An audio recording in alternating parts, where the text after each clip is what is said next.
was diagnosed with breast cancer in March of 2012. I'm 6 years free of cancer. I was diagnosed in 2004. I was diagnosed in 2002 and 2008. I was diagnosed with breast cancer in 2003. I was diagnosed with breast cancer in 2009. I was diagnosed April 2006 with stage 3 breast cancer. I was diagnosed with breast cancer in December of 2012.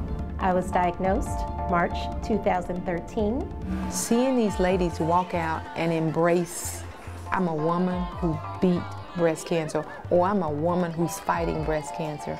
She's showing us life. Affectionately known as Dr. Jackie, Walters had herself faced the crushing blow of this diagnosis in 2004 and again in 2008. I went to see the doctor and they said the words double mastectomy.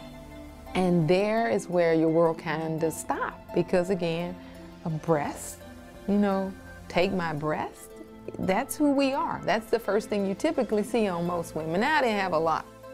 It was really, really hard because I was so used to her being a strong person. For Dr. Walters, part of what kept her going during this difficult time was relying on constants from her life before cancer: fashion, glamour, and all things feminine. I would watch the ladies at chemo and men, and they all looked sad and they all looked sick. And I kept saying, when I finish this chemo treatment, I am going to help women look their best, because you feel much better, because every chemo treatment, I bought a new outfit. She always says, if you look good, you feel good. She went to the operating room with makeup on. Determined to empower mothers, daughters, and sisters in their fight against breast cancer, Dr. Jackie founded 50 Shades of Pink. I have, whether it's been by choice, had to experience infertility, chemo and radiation, and with that came nausea. And for me personally, of course, breast cancer is now my passion, and I'd like to spend time taking care of the woman with the disease and not necessarily just the disease.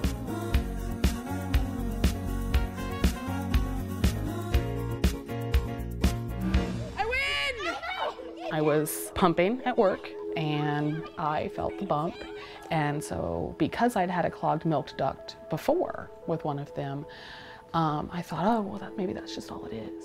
Being a two-time survivor herself, she wasn't going to play games.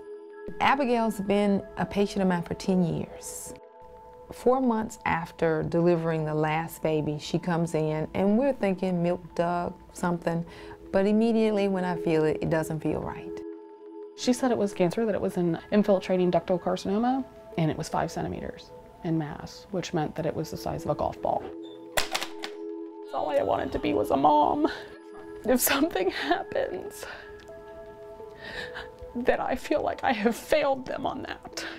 Kids without their mom, you can't prepare for it. He said, Mommy, can kids get married? And I said, oh no, you have to be an adult. And he said, well, what if you're not able to be at my wedding? I'm never gonna tell you not to cry, but when it's time to fight, we gotta fight. But I do tell you, sadness and looking not so good and heaviness is definitely not beneficial. The patient who laughs and who has a good time will recover and live a lot longer than those women who say, woe is me. Dr. Walters has delivered 3 of her kids. This is Abigail's second diagnosis. It's reoccurred and it's metastatic, so it's no longer just contained in her breast, but it has spread to her bones. But the spirit, she's very much full of life, although she was a little torn and tattered. You cannot give up. She had watched me through mine. She was just ready for the fight. For a doctor to give you her cell phone number, she is awesome. She is doing a lot to help women. I had good support in the hospital and leaving the hospital because of, like I said, because of my friends and family. I can only imagine how many women are out there and don't have that.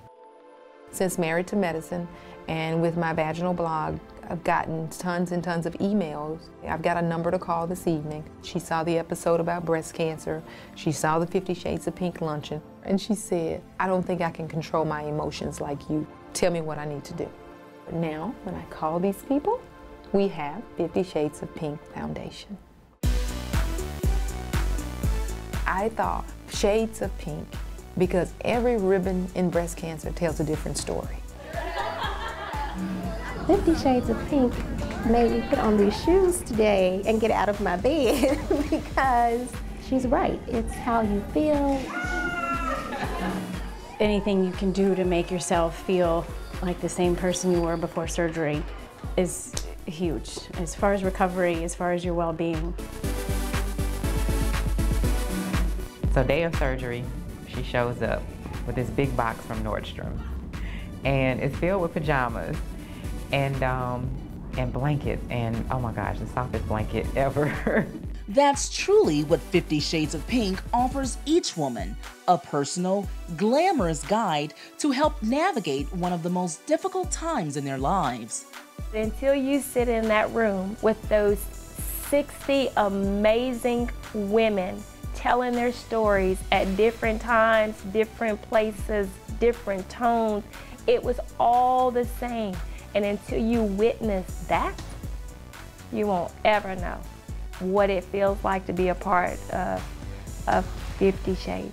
I just want you to know looking good will make you feel good every time. Abigail is excited. That makes me feel like my mission is complete. Sexy is not how you look, sexy is an attitude. I am feeling my sparkle.